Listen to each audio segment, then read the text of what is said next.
सुबह का वक्त था। पुणे की एक संकरी गली। एक महिला हाथ में कुछ किताबें लिए तेज कदमों से आगे बढ़ रही थी।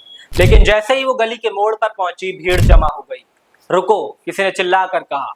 अगले ही पल उस पर पत्थर फेंके गए, फिर कीचड़, फिर गोबर। लोग उसे गालियां दे रहे थे, लेकिन हैरानी की बात यह थी कि वो महिला न रुकी, न पलटी, न जवाब दिया। वो चुपचाप आगे बढ़ती रही, क्योंकि उसे स्कूल पहुंचना था, जहां कुछ छोटी छोटी बच्चियां उसका इंतजार कर रही थी। कहा जाता है कि वो अपने साथ एक अतिरिक्त साड़ी रखती थी। स्कूल पहुंचकर गंदी साड़ी बदलती और फिर ऐसे पढ़ाना शुरू कर देती जैसे रास्ते में कुछ हुआ ही ना। ये कहानी है उस महिला की जिसने भारत में शिक्षा का अर्थ बदल दिया। सावित्रीबाई फुले। साल था 1831। महाराष्ट्र के एक साधारण किसान परिवार में जन्मी सावित्री उस दौर की लाखों लड़कियों की तरह कभी स्कूल नहीं गई थी, क्योंकि उस समय समाज का मानना था कि लड़कियों को पढ़ाने से घर बर्बाद हो जाते हैं। बचपन में ही उनका विवाह लगभग 9 वर्ष की उम्र में ज्योतिराव फुले से कर दिया गया। लेकिन कहानी यहीं बदलती है, क्योंकि ज्योतिराव सिर्फ पति नहीं थे, वो उस दौर में आगे सोचने वाले इंसान थे। एक दिन उन्होंने सावित्रीबाई के हाथ में किताब रखी और कहा, तुम पढ़ सकती हो। शायद उस समय किसी ने नहीं सोचा होगा कि वही किताब एक दिन करोड़ों बेटियों की तकदीर लिखेगी। लेकिन एक लड़की को पढ़ाना भी उस समय आसान नहीं था। समाज विरोध कर रहा था, घर के लोग विरोध कर रहे थे, यहाँ तक कि जब ज्योतिराव के पिता को पता चला कि उनका बेटा बहू को पढ़ा रहा है और लड़कियों के लिए स्कूल खोलना चाहता है, तो उन्होंने दोनों को घर से निकाल दिया।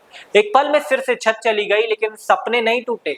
ऐसे समय में एक परिवार उनके साथ खड़ा हुआ, उस्मान शेख और उनकी बहन फातिमा शेख।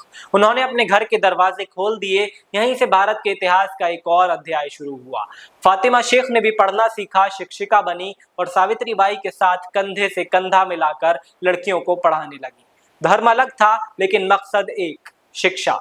शायद इसीलिए भारत के शिक्षा इतिहास में दोनों के नाम साथ साथ लिए जाते हैं। फिर आया 1848। पुणे के भिडेवाड़ा में भारत के पहले आधुनिक बालिका विद्यालय की शुरुआत हुई। पहले दिन कुछ ही छात्राएं आई, लेकिन कुछ महीनों में उनकी संख्या बढ़ने लगी और यहीं से समाज का विरोध भी बढ़ गया, क्योंकि लोगों को डर था, अगर बेटियां पढ़ गई तो सवाल पूछेंगी, अगर सवाल पूछेंगी तो बराबरी मांगेंगी, और अगर बराबरी मांग ली तो सदियों पुरानी व्यवस्था हिल जाएगी। लेकिन सावित्रीबाई नहीं रुकी। उन्होंने केवल लड़कियों के लिए नहीं, दलित बच्चों के लिए, वंचित समाज के लिए और उन लोगों के लिए भी स्कूल खोले जिन्हें उस समय शिक्षा का अधिकार तक नहीं था। कुछ ही वर्षों में ज्योतिराव और सावित्रीबाई मिलकर कई विद्यालय चला रहे थे।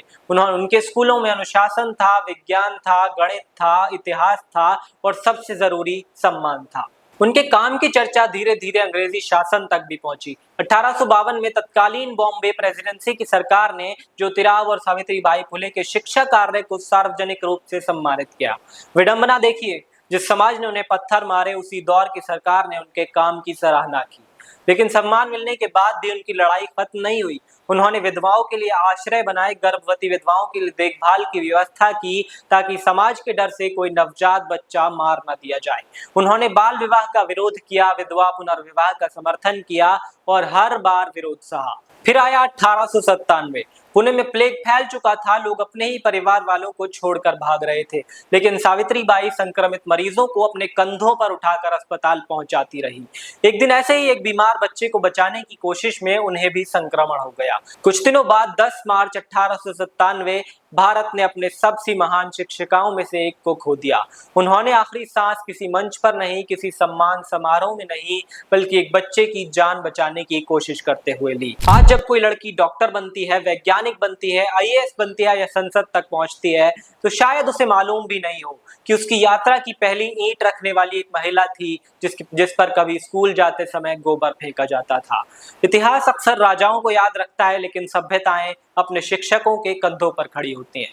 और अगर भारत की शिक्षा क्रांति का इतिहास लिखा जाएगा, तो उसके पहले अध्याय पर एक नाम हमेशा सुनहरे अक्षरों में लिखा मिलेगा, सावित्रीबाई फुले। एक दीपक ने कभी अंधेरे से लड़ने का फैसला किया था, आज उसी रोशनी में करोड़ों बेटियां अपने सपनों के रास्ते देखती हैं। सावित्रीबाई फुले जी के इस अमर योगदान को विनम्र श्रद्धांजलि देते हुए मैं आपसे विदा लेता हूं। ज्ञान, इतिहास और शिक्षा की ऐसी ही प्रेरणादायक यात्राओं के लिए देखते रहिए एजुकेशन दर्पण।